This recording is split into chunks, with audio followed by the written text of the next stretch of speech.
पाकिस्तान चौथा टी20 हार गया है और न्यूजीलैंड ने ये सीरीज जीत ली है 3-1 और एक टी20 मैच बचा है। तीसरे मैच के बाद जो है वो काफी ज्यादा प्रेज मिला। पहले दो मैचेस में बहुत क्रिटिसिज्म मिला, अब इस चौथे मैच में भी क्रिटिसिज्म मिलेगा। मैं सिर्फ यही बात आप लोगों को बोलूंगा, देखिए मेरा काम है आपको बताना कि ये जो अब आपने डिसीजन लिया है कि हमने यंगस्टर्स के साथ इस तरह की क्रिकेट खेलनी है, मैं इसके बिल्कुल अगेंस्ट नहीं हूँ। बाबर और रिजवान को ड्रॉप करने के बिल्कुल अगेंस्ट नहीं हूँ। मेरे हिसाब से वो राइट डिसीजन है। मैंने आपको सिर्फ ये बताना है, मेरा ये ओपिनियन है कि पाकिस्तान को अब इन सब प्लेयर्स को 15-15 मैचेस देने हैं। ठीक है, ये मेरा सबसे पहला जो है वो आर्गुमेंट है। और दूसरा आर्गुमेंट ये है कि यार आप थोड़ा सा जो है ना वो पेशेंस रखें। ठीक है, आपकी जो एक्सपीरियंस टीम गई थी पिछली दफा टी20 मैच खेलने, टी20 सीरीज खेलने, वो भी 4-1 ही हारी थी ना, एक ही टी20 जीता था ना। पाकिस्तान आखिरी भी हार जाएगा तो वो 4-1 ही हारेगा ना।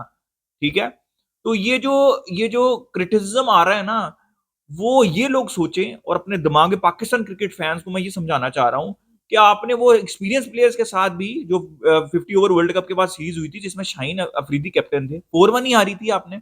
और ये भी आप ज्यादा ज्यादा 4-1 ही हार जाएंगे। लेकिन जब आप 4-1 हारेंगे तो उसके बाद आपने इन प्लेयर्स को ड्रॉप नहीं करना।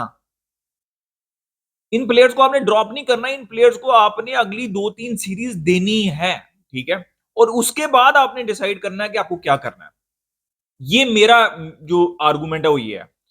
और तीसरी बात ये है कि भाई मेरा काम ये है कि मैं आपको ये बताऊं कि भाई ये जो सब कुछ चल रहा है जिसके मैं सपोर्ट के अंदर हूं, उसके अंदर पाकिस्तान क्या गलतियां कर रहा है। ठीक है, यही मैंने आपको पहले दो टी20 मैचेस में बताई थी। ठीक है, और अब चौथे टी20 के मैच के बाद भी आपको ये चीज मैं बताऊंगा। और इसका मतलब हरगिज नहीं है कि आप बाबर और रिजवान को नेक्स्ट सीरीज में वापस ले आए, इसका हरगिज मतलब ये नहीं है। ठीक है, तो मैं आपको आज के मैच में भी ये बताऊंगा कि पाकिस्तान ने गलतियां की कहां। ठीक है, सबसे पहले शादाब, मैं सिंपल सीधी सी बात कर रहा हूं और मैं पहले तीसरे टी20 मैच में भी मैंने ये बात की थी। मैंने बोला था कि अच्छी बात है कि 4 ओवर कराएं तो पता तो चले, 4 ओवर कराएंगे तो पता चलेगा, क्योंकि सिर्फ बैटिंग के ऊपर शदाब तो टीम में नहीं रह सकते। ये मैं आपको 2-3 साल से बात बोल रहा हूं। ये जो लोग शाहीन शाह अफरीदी और शदाब को बताते हैं ना कि वो ऑलराउंडर्स हैं, ठीक है, जो शदाब को ये बातें बता रही है ना कि भाई तू बैटिंग से टीम में रह सकता है, तो भाई वो उसके सबसे बड़े दुश्मन है। ठीक है, जो शाहीन को ये बातें बता रहे हैं ना उसके दिमाग में डाल रहे हैं कि भाई तुम ऑलराउंडर हो, तुम तो बॉलर, पहले प्रीमियम बॉलर तो बन जाओ, ऑलराउंडर बाद में बन लेना। ठीक है, तो वो उसके दुश्मन है। तो भाई सबसे पहले तो इन दो प्लेयर्स के ऊपर बहुत बात होगी। मैंने पिछली वीडियो के अंदर भी बात की थी, मैंने पहले दो मैचेस में बात की थी कि शादाब का क्या, शादाब किस वो परफॉर्म कर भी लेते हैं तो वो आए किस क्राइटेरिया पे हैं, क्या इंप्रूवमेंट आई है। मुंह पे बॉल करी जा रहे हैं, शॉर्ट बॉल करी जा रहे हैं, फुल टॉस दिए जा रहे हैं, मार खाई जा रहे हैं। ठीक है, तो उनमें इंप्रूवमेंट क्या आई है। एक तो होता है ना अच्छी बॉल के ऊपर, ये न्यूजीलैंड के ग्राउंड इस तरह के, अच्छी बॉल के ऊपर भी आपको छक्का लग सकता है क्योंकि बाउंड्री छोटी है, मिस हिट के ऊपर भी छक्का चला है, वो अलग बात है। लेकिन अगर आप बुरी बॉल्स के ऊपर बाउंड्री खा रहे हैं तो भाई आपके अंदर कोई इंप्रूवमेंट नहीं आई। तो शादाब एक बैट्समैन की भी जगह खा रहे हैं टीम के अंदर, और एक बॉलर सुफियान मुकीम के साथ बहुत बड़ी ज्यादती हो रही है। और ये मैं आपको पहली वीडियो पहले मैच से बोल रहा हूं, आप जाके देख लें कि सुफियान मुकीम के साथ बहुत ज्यादती है, मेहरान मुमताज के साथ बहुत ज्यादती है। ठीक है, अराफात मिनहास के साथ जो कि परफॉर्म कर रहे हैं, इनकी कोई परफॉर्मेंस नहीं है डोमेस्टिक क्रिकेट में, जो परफॉर्म कर रहे हैं उनके साथ बहुत ज्यादती है। तो शादाब खान तो भाई मेरी समझ से बाहर है। आपने वाइस कैप्टन बनाया उनको, उनसे खेला नहीं जा रहा, आपने वाइस कैप्टन बनाया हुआ। ये तो पहली बात होगी कि ये जो सब कुछ हो रहा है इसको मैं सपोर्ट करता हूं, लेकिन इसमें जो है वो कंस्ट्रक्टिव क्रिटिसिज्म क्या है। दूसरी बात कर लेते शाहीन शाह अफरीदी की। भाई उस बंदे को मैं 2.5 साल से इसी चैनल के ऊपर, 2 साल हो गए मुझे, मैं इसी चैनल के ऊपर जब भी वीडियो अपलोड करता हूं एक ही बात बोलता हूं, भाई उसके दिमाग में ना भूसा भरा हुआ है।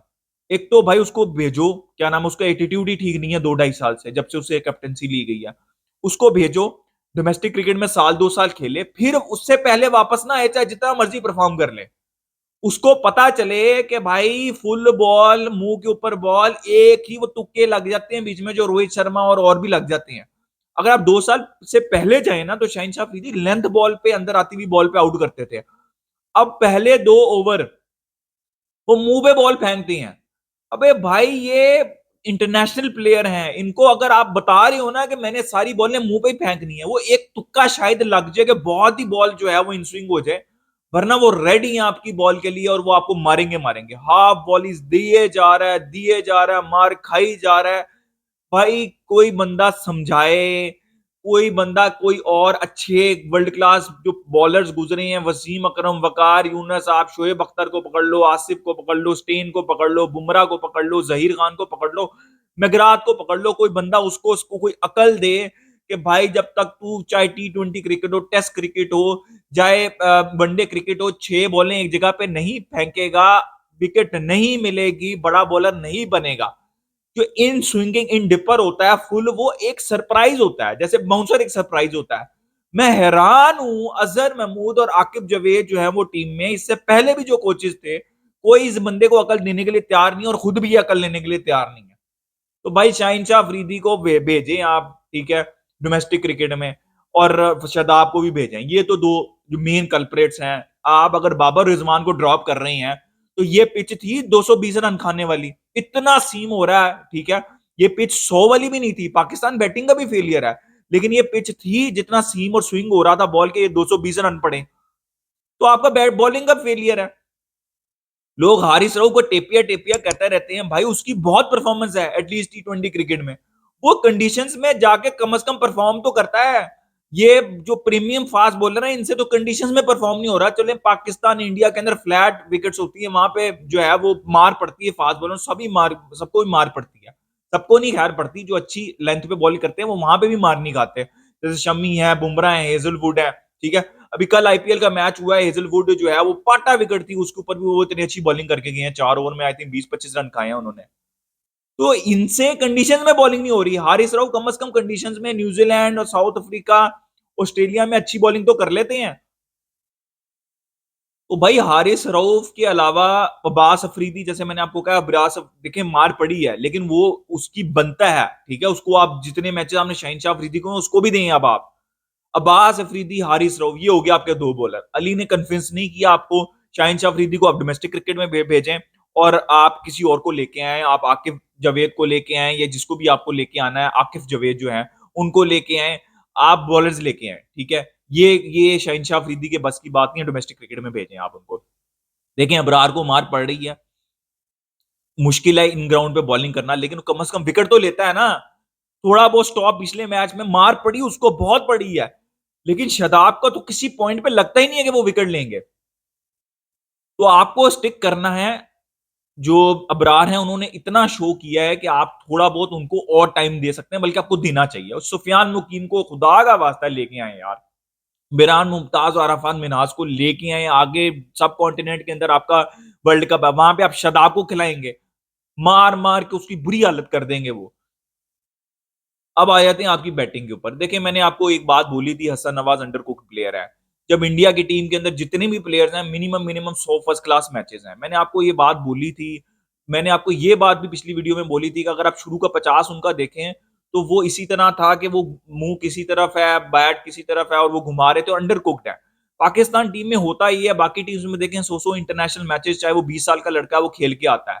पाकिस्तान में 4-4, 5-5, 10-10, सैम यूं की एग्जांपल देता हूं, उनका भी यही था कि वो पाकिस्तान में आगे बने थे, वो एक ही तरह की शॉट पे शुरू में आउट हुए जा रहे थे, और फिर आपको टाइम देना पड़ता है क्योंकि आप पाकिस्तान टीम में लाके उनको बना रहे हैं। तो अब आपको हसन नवाज को टाइम देना है, क्योंकि अब आज देखिए उन्होंने चौथे स्टंप पे बॉल रखी है उसको, और वो निक लग गई उसको, क्योंकि उनको पता है ये लेग इसकी स्ट्रांग है, हम इसको चौथे पे गुड लेंथ के ऊपर बॉल रखेंगे तो ये स्ट्रगल करेगा। हारिस को अच्छी बॉल पड़ी, ठीक है। मेरे हिसाब से सलमान अली आगा को भी अच्छी बॉल पड़ी। बात यह है कि आप मेन जो मैं इसमें से पॉइंट ऑफ व्यू निकालना चाह रहा हूं कि आपने सपोर्ट करना है। हारिस ने आपको ग्लिम्स शो किए, हसन नवाज ने किए, सलमान अली आगा आज हो गए, वरना कंसिस्टेंसी वो शो कर रहे हैं। शादाब की मैं बात नहीं करना चाहता बैटिंग के अंदर। खुशदिल शाह ने आपको ग्लिम्सेस शो किए हैं। इरफान खान न्याजी, बहुत से लोग कह रहे होंगे कि यार उसको ड्रॉप, फुल टॉस पे वो आउट हो गया, उसको ड्रॉप कर दो। देखिए आपको कंसिस्टेंसी शो करनी है, उसको ड्रॉप नहीं करना। अगर उसकी ये सीरीज अच्छी नहीं गुजरी, तो उसकी पिछली 2 सीरीज बहुत अच्छी गुजरी थी T20 क्रिकेट के अंदर। तो आपने जो ये जो ग्लिम्सेस शो कर रहे हैं, इनको 15-15 मैचेस देने हैं, ठीक है। आज समद ने भी ग्लिम्सेस शो किए, अब इसका मतलब ये नहीं है कि अब आप उसको ड्रॉप कर दें। तो प्रोसेस ठीक रखें, टाइम दें इन प्लेयर्स को, ये जितने भी प्लेयर्स हैं इनको टाइम दें। टाइम नहीं देंगे तो ये डेवलप नहीं होंगे, एक सीरीज के बाद आप इनको ड्रॉप कर देंगे तो कॉन्फिडेंस नहीं आएगा। मेरे हिसाब से अगर आपने टीम डेवलप करनी है, तो आपको इमाद बिन यूसुफ और सुफियान मुकीम को आखिरी 2 मैचेस खिलाने चाहिए थे, चाहे कोई भी प्लेयर ड्रॉप हो जाता। अब मुझे बताएं शादाब कैसे ड्रॉप नहीं हो रहे? अब हारिस को तीसरे नंबर के ऊपर लेके आए और मैन बिन यूसुफ को खिलाएं। हारे शादाब क्या कर रहे हैं टीम के अंदर? या फिर अगर आपने शादाब की जगह बॉलर खिलाना है तो आप सुफियान मुकीम को खिलाएं। कैसे बनाएंगे टीम जब तक आप जो है वो मेरिट के ऊपर सिलेक्शन नहीं करेंगे? तो ये चीजें हैं यार, और हमें ये चीजें ठीक करनी पड़ेंगी। आपने इनको मैचेस देने हैं। मुझे पता है कि एक ब्रीड है, गंदी ब्रीड है पाकिस्तान क्रिकेट के अंदर। वो बाबर और रिजवान के रोना रो रहे होंगे इस टाइम पे, और दूसरी साइड के ऊपर एक गंदी ब्रीड है जो कि रोना रो रहे होंगे यंगस्टर्स का। आपने रोना रोना है पाकिस्तान टीम का कि अभी क्या हो रहा है, बाबर रिजवान को भूल जाएं, वो नहीं है टीम में। अभी जो टीम में हो रहा है उसके अंदर क्या बेहतरी आप ला सकते हैं, और मेरा मकसद यही है आपको बताना जब भी मैं वीडियो बनाता हूँ। तो यार थोड़ा सा पेशेंस रखें। और बुरी परफॉर्मेंस थी पाकिस्तान की आज, लेकिन मैंने आपको मेन पॉइंट्स जो है वो हाईलाइट कर दिए। अपना ओपिनियन दें लाजमी कमेंट सेक्शन के अंदर, लाइक कर दिएगा, सब्सक्राइब कर दिए। मिलते हैं नेक्स्ट वीडियो में। Take care.